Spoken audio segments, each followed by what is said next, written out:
Hello, this thought occurred to me after painting Gazgul and Makari. I've been painting my orcs the same way for some time now. The same bases, the same washes, the same metallics. Any creativity, artistry, or freedom of creation. I felt like I had to paint them to look consistent with the models I painted about 10 or 5 years ago. It's a mistake. I was doing it wrong. For some, this is probably obvious. For others, it may be a revelation. For those who are constantly searching, experimenting, and learning new techniques, this is very obvious. You're not doing anything new, you're standing still. For those who did like me, repeating the same patterns over and over again. How so? I can do this. I'm good at it. What happens if it doesn't work out? What if I won't be able to use a given technique? I'll mess up the model, and it will have to be thrown away, or at best, washed away. Use these adversities as opportunities to do something differently. Well, let's get back to my case. Yes, I painted faster than before. Yes, I have taken huge shortcuts in painting my models, especially the orcs. I applied the H-lights faster, the shadows more precisely, and the effects were much better. But did that make me a better painter? Did my models look much better than what I had done before? In my opinion, not so much.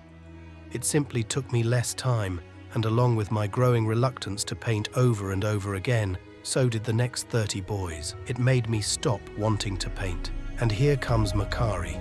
I wanted to go a little crazy with this model, but how can I go crazy when my techniques are still the same? I had to change something. Hence the idea to get the model completely dirty. And I know it doesn't look natural because dirt shouldn't be everywhere, and they should not be so uniform, but there is always some change. The use of AK Interactive products gave me such an opportunity. I made the armor by gently applying layers of dry brush from black to dark gray. I didn't want to lose the depth of the black of his armor. Then came the staining, blurring, crayons and pigments. Great fun.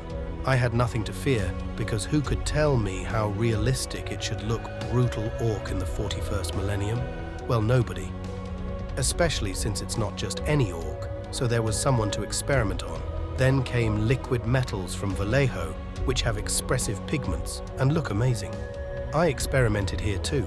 I mixed the two colors together. Wow, it seems like nothing, but I haven't tried that with these paints before. The effect was good. Normal colors and washes from Citadel also entered the workshop at some point. And here, surprisingly, I didn't paint the face with his standard yellow plus green wash method, and I painted it classically. From Warboss green to highlights. The effect is fantastic. Wash was there too, to deepen the shadows, but rather as an addition, not the main method of painting. Finally, pigments from Cromlech for the base and pigment fixer from AK. And it's done. As an addition, there were trays from Paintforge and a puddle from a water bottle from AK.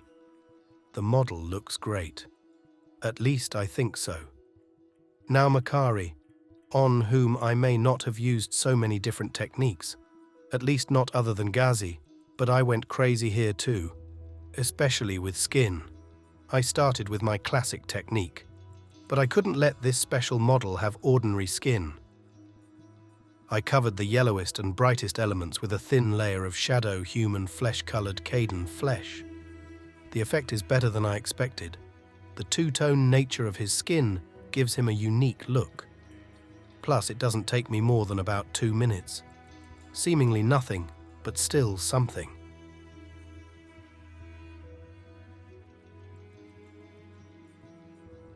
Once I knew everything I said. If I stuck to my old techniques, because it will be too far behind the standard, the Gaza model wouldn't look the way it does. Maybe it would be okay for the table, or more than okay, but there would be no wow effect. And we all like it when friends look at our models with admiration. It's just nice. Without using new techniques, methods, and processes, we will stand still. Not everyone has time to put 20+ hours into a model. Not everyone cares about this, but if it's the other way around, it is best to absorb, understand, and apply the saying. It's crazy to keep doing the same thing and expect different results.